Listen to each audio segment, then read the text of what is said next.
جناب ابھی اس سے پہلے کہ میں آپ کو ٹاپ سٹوری یعنی یہ بڑی خبر ہے خوشخبری ہے. بڑے دن سے آپ انتظار کر رہے تھے کہ کوئی ایسی چیز آئے تو وہ میرے ساتھ شیئر کیجئے گا, ہمارے ساتھ شیئر کیجئے گا. میں شیئر کرنے جا رہا ہوں آگے چل کے ذرا یہ رونت سے بھرپور رویہ ڈاکٹر صاحبہ کا. ایک ڈاکٹر صاحبہ ہے گائنی وارڈ کی, پیمز ہاسپٹل کی, ان کا نام ہے ڈاکٹر آصفہ. یہ کہتی ہیں سب کچھ ٹھیک تھا, انتظامات بھی ٹھیک تھے, عملہ بھی موجود تھا. جب آگ لگ گئی تو معصوم بچوں کو نہیں بچایا جا سکتا تھا. نومولود بہت حساس ہوتے ہیں, اتنے حساس ہوتے ہیں کہ ان کو مرنے دینا چاہیے, کوئی پرابلم نہیں ہے. تو یہ اتنی حساسیت تھی تو کیا ان کے زندہ رہنے کی کوئی بنتی ہی نہیں تھی, کوئی جواز ہی نہیں بنتا تھا. تو اس لیے موصوفہ کا جو کہنا ہے بالکل درست ہے. پھر کہتی ہیں ہم 36 گھنٹے ڈیوٹی کرتے ہیں, ڈاکٹرز اسٹاف کی غلطی نہیں ہے, سسٹم میں کوئی دیر نہیں ہوئی, ہزاروں لوگ ہیں, ہزاروں منہ ہیں, جتنے لوگ اتنی باتیں, لوگ گریبان کو آتے ہیں. محترمہ بہت ٹینشن میں تھی. مطلب جب سپیریئر لیول کے اوپر دو نمبری اتنی بڑھ جائے کہ کوئی اپنی غلطی ایڈمٹ کرنے کو تیار نہ ہو, تو یہ تو ڈاکٹرز ہیں, پیرامیڈیکل سٹاف ہے, یہ اچھے کام بھی کرتے ہوں گے, میں یہ نہیں کہتا. میں اپنا واقعہ آپ کے ساتھ شیئر کرتا ہوں. جب مجھے اڈیالہ سے بلکہ اڈیالہ سے پہلے جب میں پولیس کسٹڈی میں تھا تو اس وقت میڈیکل کرانا تھا. جج صاحب نے کہا کہ میڈیکل کرائیں, ان کا چیک کریں کہ ان کے اوپر ٹارچر ہوا یا نہیں ہوا. اب پولیس نے پکڑا ہوا, ہاتھوں میں ہتھکڑیاں لگی ہوئی, پیمز ہاسپٹل لے کر گئے. وہاں ایک ینگ ڈاکٹر بیٹھی تھی, ویری ینگ. میں نے ماسک لگایا ہوا تھا, میں نے ماسک بھی اتار دیا, اس نے پہچان بھی لیا. تو پولیس والے نے کہا کہ ان کا میڈیکل کرنا ہے. تو اس نے مطلب میرا بلڈ پریشر تک چیک نہیں کیا. اس بندی نے سیدھا لکھا 120/80 آل وائٹلز نارمل, یہ لکھ کے سٹیمپ مار کے دے دی. ایک بندہ جو یہاں پر نشانات لے کے پھر رہا تھا, اس نے دیکھنا بھی گوارا نہیں کیا. میں نے کہا میڈم مجھے ٹارچر کیا گیا.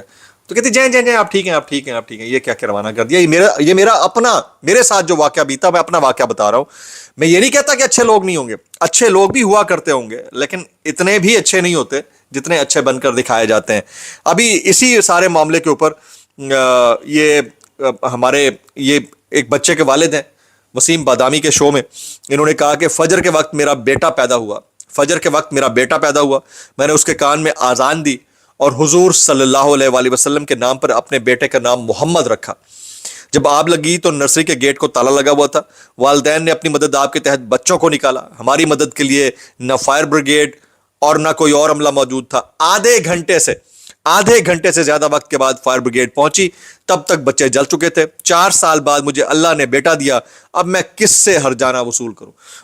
اور یہ ایک ایسا معاملہ ہے جس کا کوئی مداوع ہی نہیں ہے, نہ پیسوں سے, نہ طفل تسلی سے, نہ دلاسوں سے, نہ زمین جائیداد سے, نہ دوسری تیسری چوتھی شادی سے, نہ اچھے بڑے حکمرانوں کے ساتھ سنگت سے. اس کا کوئی مداوع نہیں ہے. یہ اتنا بڑا لاس ہے, جس کے ساتھ ہوا ہے وہی بہتر سمجھتا ہے. بس میں اس کے اوپر مزید کیا کہوں. بہرحال اس افسوسناک سانحے کے اوپر لوگ بہت بولیں, بہت زیادہ لوگ بولیں. میں اور لوگوں کی بھی گفتگو سن رہا تھا, جیسے حامد میر صاحب کہتے ہیں کہ میرا پیمز کے انتظامیہ سے کوئی تعلق نہیں. آج میں چلڈرن وارڈ میں آتش زدگی کا سن کر جائے حادثہ کی طرف روانہ ہوا, لیکن پھر سوچا کہ وہاں بہت سی دکھی مائیں مجھ سے بہت کچھ پوچھیں گی, میرے پاس کوئی جواب نہیں ہوگا, صرف ان کے آنسو پوچھتا رہ جاؤں گا. آج پہلی دفعہ مجھ میں اتنی جرت نہیں تھی کہ ان کے ماؤں کا سامنا کروں, لہٰذا میں واپس آ گیا اور اپنی بے بسی پر ہاتھ ملتا رہا. یہ حالات ہیں. یہ متی اللہ جان صاحب, یہ وہ ریئل ٹائم صحافی ہیں جو وہاں پر گئے, انہوں نے اپنی آنکھوں سے وٹنس کیا, کچھ نہیں جا سکے. جو وٹنس کر رہے ہیں وہ کیا کہہ رہے ہیں سنیے. متی اللہ جان کیا فرماتے ہیں سنیے. وہ کہتے ہیں ایک ماں جب نرسری میں آگ لگی تو اپنے بچے کو بچانے کے لیے وہ اس میں کود گئی اور آگ میں جھلستے ہوئے لوہے کے دروازے کو ہاتھ سے کھولا تو اس خاتون کے ہاتھ جل گئے. لیکن ڈاکٹر موصوفہ فرماتی ہیں کہ بچے بہت حساس ہوتے ہیں, اس لیے ان کو مرنے دینا چاہیے. یہ رضوان غلزائی کہتے ہیں, ہمارے دوست ہیں, کہ چونکہ کوئی قابل اور شریف انسان اس نظام کا ساتھ دینے کو تیار نہیں ہے, لہٰذا ہائبرڈ نظام کو اس طرح کے نالائق اور مسترد شدہ لوگ ہی میسر ہیں. ظلم کے اس نظام کی چاکری کے بدلے نقویوں, واڈیوں اور کمالوں کو عہدے مل گئے. نالائقوں نے سب کچھ تباہ کر دیا, اور اتنا تباہ کیا ہے کہ الامان الحفیظ کسی کو ریگریٹ بھی نہیں ہے اس کے اوپر, کسی کو اس کے اوپر ملال تک نہیں ہے. یہ علامہ راجہ ناصر عباس صاحب فرماتے ہیں تم وہ لوگ ہو جنہوں نے ماڈل ٹاؤن میں ان ماؤں کو بھی قتل کیا جن کے پیٹ میں بچہ تھا. معصوم بچوں کی روحیں سوال کر رہی ہیں کہ ہمیں کس جرم میں مارا گیا. اے اللہ تو فرماتا ہے کہ میں طاقتور ہوں اور ظلم کا انتقام لیتا ہوں. پاکستان میں ظلم حد سے بڑھ چکا تو ان ظالموں سے انتقام لے. اب یہ حالات ہیں. ان حالات کے اندر مصطفیٰ کمال کو مریضوں کے خاندانوں سے بدتمیزی کرتے دیکھ کر یاد آ گیا کہ موصوف فارم 45 پر 33,000 ووٹوں سے ہار گئے تھے. یہ حالات ہیں. جب اس طرح سے مسلط شدہ ٹولہ ہو تو بندہ آگے کیا ہی کہے اور کیا ہی نہ کہے. یہ رانا ثناء اللہ صاحب بھی اس کے اوپر کہتے ہیں کہ جس نے غفلت کی اس کے خلاف کارروائی ہونی چاہیے. میں اور بھی بہت سارے لوگوں کا دیکھ رہا تھا. آج جو ہے نا اسلام آباد ہائی کورٹ کے اندر کچھ قیدیوں نے پٹیشن ڈال رکھی ہے کہ ہمیں بھی پرائیویٹ ہاسپٹل سے علاج کرانے کی سہولت دی جائے. اس کا فیصلہ جس وقت تک آپ یہ دیکھ رہے ہوں گے, کیونکہ پنجاب گورنمنٹ کی یا گورنمنٹ کی اس میں کوئی انٹرسٹ نہیں ہے, جس کے حق میں بھی فیصلہ ہوگا تھوڑی دیر میں بتا دوں گا. لیکن اب میں ٹاپ سٹوری کی طرف آ رہا ہوں. آپ کہتے ہیں ہمیشہ ٹاپ سٹوری دیر سے دیتے ہو. یہ جو پیمز ہاسپٹل کا واقعہ ہے تو بہت بڑا سانحہ, افسوسناک سانحہ. اس کے اوپر جتنا ریگریٹس کیا جائے, جتنے ریگریٹس کیے جائیں اتنا کم ہے, جتنا اس کے اوپر ملال کیا جائے اتنا کم ہے. لیکن یہ پیمز ہاسپٹل کا سانحہ اٹ سیلف گورنمنٹ کے لیے ایک بیڈ پوائنٹ بن گیا. بیڈ پوائنٹ یعنی یہ سانحہ خان صاحب کے لیے اس لیے پلس بن گیا کہ خان صاحب کے وکلا, خان صاحب کی برادری, خان صاحب کی فیملی بشمول جمائمہ, قاسم خان, سلمان خان, زلفی بخاری, یہ سارے جو پیمز کی اوور آل انٹرنل کنڈیشن ہے اور سرکاری ہسپتالوں کے جو حالات ہیں اس کو آشکار کرنے کے لیے کافی ہے کہ 14-15 بچوں کے ساتھ کیا ہوا. تو میرا کہنا یہ ہے کہ ایک تو خان صاحب کے ساتھ بڑے منت ترلے کیے گئے. میرے پاس اطلاعات ہیں مبینہ, مصدقہ, غیر مصدقہ, بیچ بیچ میں اڑتی کہ بڑے منت ترلے کیے گئے ہیں کہ آپ مان جائیں, آپ ہاسپٹلائز ہو جائیں یا پھر بنی گالا چلے جائیں یا ملک سے باہر چلے جائیں. یہ بار بار ان کے منت ترلے ہوتے آ رہے ہیں. بڑے بڑے جرنلسٹ جیسے حامد میر صاحب ہیں وہ اس کی کنفرمیشن دے چکے ہیں. لیکن ایک پوائنٹ ایسا آئے گا, یہ میری بات لکھ کے رکھ لیں, یہ میرا اب انالیسز ہے, یہاں پر خبر پلس انالیسز ہے.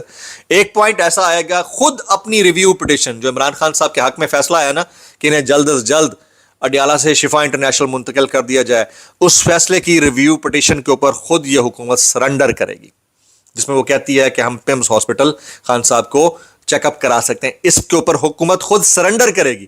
اور حالیہ جو حالات ہیں اس کا فائدہ, یعنی ایک دفعہ شفا کی بجائے پیمز لے جانے کا جو معاملہ اور واپس اڈیالہ لے جانے کا معاملہ, یہ خان صاحب کے لیے وہ جو امپریشن تھا ڈیل کا کہ کسی قسم کی بیک اینڈ کے اوپر کوئی ڈیل ہو رہی ہے, اس امپریشن کو کل کرنے کے لیے باقاعدہ طور کے اوپر ایک ٹول کے طور پر استعمال ہوگا آنے والے دنوں میں. یاد رکھیے گا. اچھا, خان صاحب کب اڈیالہ سے شفا انٹرنیشنل ہاسپٹل منتقل ہو سکتے ہیں یا اس کے فوراً بعد بنی گالا یا زمان پارک؟ تو میں آپ کو ٹائم لائن دے دیتا ہوں. مجھے ایسا لگتا ہے کہ یہ بفور 20th of September میری یہ رائے ہے, میری اوپینین ہے کہ خان صاحب کو اڈیالہ سے شفا انٹرنیشنل ہاسپٹل منتقل کر دیا جائے گا. اور اس میں پورا سسٹم ان کو سپورٹ کر رہا ہوگا, اس میں خود گورنمنٹ سپورٹ کرے گی اور اپنی ریویو پٹیشن کو سرنڈر کرے گی, اس بات کو سرنڈر کرے گی کہ پیمز میں ان کا داخلہ زیادہ بہتر تھا بجائے اس کے کہ شفا لے جایا جاتا یا لے جایا جائے. تو وہ خود کہے گی کہ پیمز میں نہیں لے جانا, ان کو شفا ہی لے جائیں کیونکہ شفا بہتر ہاسپٹل ہے. ہم جو عدالتی احکامات ہیں اس کے آگے بھی سرنڈر کرتے ہیں. یہ بات میری نوٹ کر لیجئے گا, آنے والے دنوں میں یہ آپ کو ہوتا ہوا نظر آئے گا. ابھی میں ذرا یہ ڈاکٹر جاوید چودھری صاحب, یہ کل میں نے ایک ٹویٹ کیا ہوا تھا کہ یہ والا کھاتا بھی, یہ والا کیس بھی, بچوں کا جو بچوں کے وارڈ کے اندر شہادت ہے 15 بچوں کی, وہ کیس بھی خان صاحب کے اوپر ڈال دیں. اسی کو تقریباً منو ان کاپی کرنے میں تو ماسٹر ہے پاکستان میں, لوگ 2 منٹ لگاتے ہیں, کانسیپٹ ہی لینا ہوتا ہے نا. یہ کہتے ہیں پچھلے 5 سال میں جو واقعہ ہوتا ہے وہ عمران خان کے کھاتے میں ڈال دیتے ہیں. میری وزیر اعظم سے درخواست ہے, ذمہ داری آپ نے قبول تو کرنی نہیں ہے, یہ والا کام بھی یعنی پیمز والا کام بھی عمران خان کے کھاتے میں ڈال دیں. جو یہ 15 بچے شہید ہو گئے یہ بھی تحریک انصاف کے کارکن تھے, انہوں نے جھنڈے اٹھا رکھے, ڈنڈا بھی ان کے ہاتھ میں تھا, اس لیے جلا دیا گیا. تو یہ کون کہہ رہا ہے؟ جاوید چودھری صاحب کہہ رہے ہیں جناب. تو کاپی کرنے میں تو ہم ماسٹر ہیں, آپ کو پتہ ہی ہے. کل کے ولاگ میں نے بات کی تھی اور اس کے اوپر لوگ بہت ہنسے بھی ہیں. تو اب آ جاتے ہیں جی کچھ وائرل بیانات اس ڈسکلیمر کے ساتھ. اگر آپ کو میری بات بری لگتی ہے تو معذرت, زیادہ بری لگتی ہے تو انتہائی معذرت, اور زیادہ بری لگتی ہے سانو کی کیسے کر لیتے ہو یار. یہ جنید سلیم صاحب کہتے ہیں حکومت کو لگتا ہے ان کے خلاف جو کچھ بھی ہو رہا ہے اس کے پیچھے محسن نقوی ہیں. نون لیگ کی سرکار اس بارے میں بھی ٹھیک تجزیہ کرنے سے قاصر ہے کہ محسن نقوی اور تحریک انصاف کے درمیان کیا کھچڑی پک رہی ہے. اصل کہانی بیک اینڈ کے اوپر کچھ اور ہے, یہ ان کو ابھی سمجھ نہیں لگ رہی ہے, یہ ان کو بالکل ابھی سمجھ نہیں لگ رہی ہے. یہ بیرسٹر شہزاد اکبر کہتے ہیں رانے کولوں پوچھ لو اگر دل فارغ نہ ہوئے تو کسی اور حصے کولوں معافی منگی جاوے تو چل جائے گی. یعنی وہ بڑا عجیب و غریب قسم کا کامنٹ تھا رانا صاحب کا کہ 9 مئی بہت بڑا جرم ہے اور خان صاحب اور پھر بڑے بڑوں کو اس میں سزا ہو سکتی ہے. تو اس کے اوپر بیرسٹر شہزاد اکبر صاحب کے کامنٹس تھے. خان صاحب کے حق میں اب رمیز راجہ صاحب بول پڑے ہیں, ثانیہ مرزا بول پڑی ہیں, انڈین ڈائسپورا بول رہا ہے, پاکستان کے اندر بھی لوگ بولنا شروع ہو گئے ہیں, زارا نور عباس بولی ہیں, اس کے علاوہ اور بہت سارے لوگ. تو آپ بھی بولنا چاہیں تو میکسیمم کامنٹس کیجیے گا.